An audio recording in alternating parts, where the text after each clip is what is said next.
मैं 24 घंटे दुनिया के सबसे डरावने जंगल में अकेला रहा। कुछ कहानियां सच होती हैं और कुछ कहानियां तुम्हें सच मानने पर मजबूर कर देती हैं। लोग कहते हैं यहाँ कोई भी रात नहीं काट पाता। गांव वाले बताते हैं कि पेड़ों के बीच से कोई तुम्हारा नाम पुकारता है, पर मुझे सच्चाई जाननी थी, इसलिए मैं आया अकेला।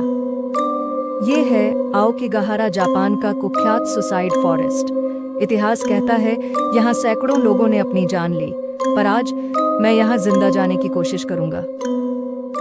दिन 1, दोपहर 3:47।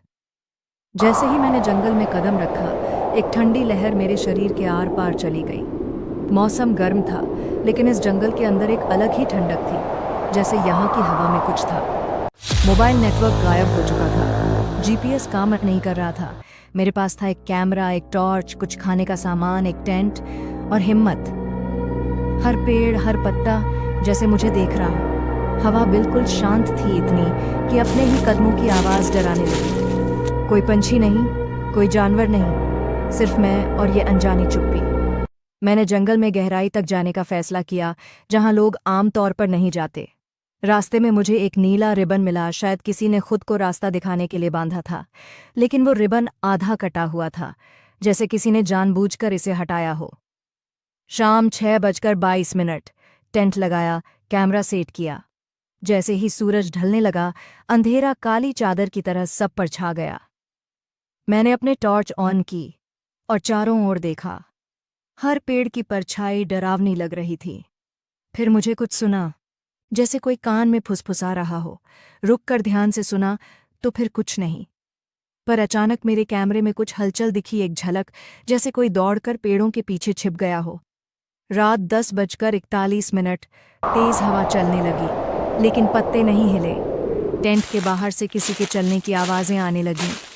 मैंने बाहर निकलकर देखा, पर वहां कुछ भी नहीं था। और तभी मुझे एक साया दिखा, लंबा, पतला, काले कपड़ों में, पर चेहरा नहीं दिखा। मैंने जैसे ही टॉर्च उस ओर घुमाई, वो गायब हो गया। रात 2:33। मेरी टॉर्च बंद हो गई। कंपास गोल गोल घूमने लगा। मैंने एक धीमी सी रोशनी देखी, जैसे कोई लालटेन पेड़ों के बीच झूल रही हो, और उसी रोशनी के पीछे वो परछाई। फिर से मैं उसके पीछे गया, पर अचानक सब गायब, रोशनी भी, छाया भी, और मेरा रास्ता भी। रात 3:12। अब मुझे साफ साफ किसी के कदमों की आवाज सुनाई दे रही थी, जैसे कोई मेरे पीछे पीछे चल रहा हो। मैंने दौड़ना शुरू किया और भागते भागते फिर उसी जगह पहुंचा जहां से शुरुआत की थी। वही पेड़, वही नीला रिबन, जो अब जमीन पर पड़ा हुआ था, जला हुआ। सुबह 5:49। जैसे ही पहली रोशनी पड़ी, जंगल फिर से शांत हो गया। आवाजें बंद हो गईं। मैं थका हुआ, डर से बेहाल, लड़खड़ाता हुआ बाहर निकला।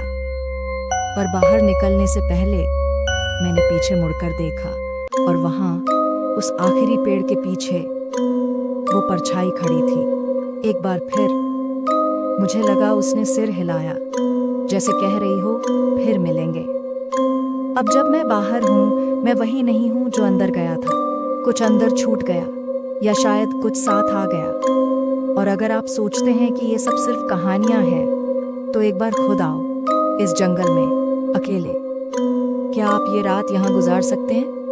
कमेंट्स में बताओ, और सब्सक्राइब करना मत भूलना अगर हिम्मत है तो।